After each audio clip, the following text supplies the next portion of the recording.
This is your News 4 update, powered by the Bomarito Automotive Group. Good afternoon, everyone. Thank you for choosing News 4. I'm Claire Kellett. Here are some of the stories now making headlines. Missouri continues to lag behind in the COVID-19 vaccine rollout.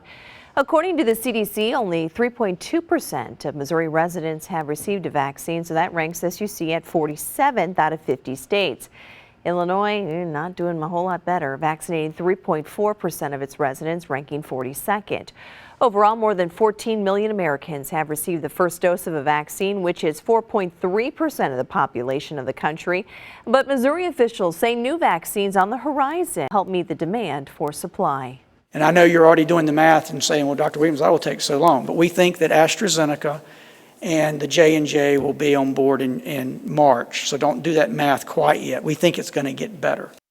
News 4 is keeping an eye on coronavirus data out of the Metro East to see if and when perhaps restrictions will be loosened. The region has reached the threshold for positivity rates under 12%. The area also below the necessary number of hospitalizations. However, the region is just above the threshold for the number of ICU beds available. This week, the state of Illinois did announce a change to its mitigation metrics because it's rolling out a staffing program to help hospitals. But at this point, Illinois' coronavirus website still lists the Metro East in Tier 3. The city of St. Louis has now closed 6 businesses for violations of public health orders. 2 of those, Wheelhouse and Start Bar downtown. You can see here some of the evidence, those violations in video from just this past weekend.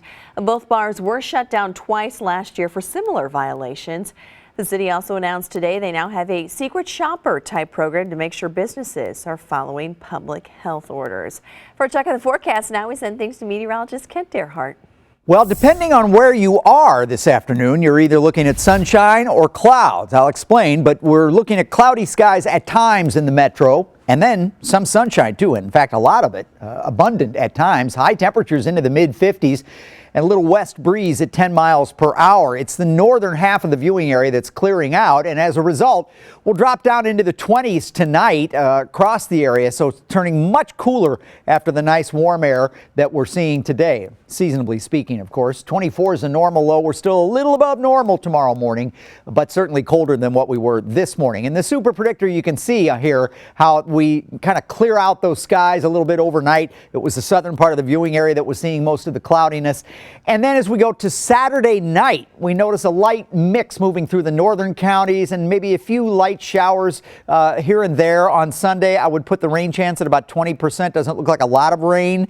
But Monday, that really rolls back in. And depending on how cold it gets, it looks to be warm enough that this stays all rain. But we're going to have to keep an eye to the north for any cold air that invades our northern counties. It could change that over into a little bit of snow or mix. And again, this might be a little bit optimistic on the snow, so we'll keep an eye on that. It's still a ways off. So 34 tomorrow after today's 56, 37 with increasing clouds on Saturday. That light rain chance, that slight rain chance at 20% on Sunday. Maybe a little light mix in the morning off to the north, and mostly rain, but watching for the potential of a mix on Monday with highs in the 40s, and then you can see we're into some pretty wintry air next week. And that is your News 4 update. Remember, we're always online at kmovie.com and your KMovie News app.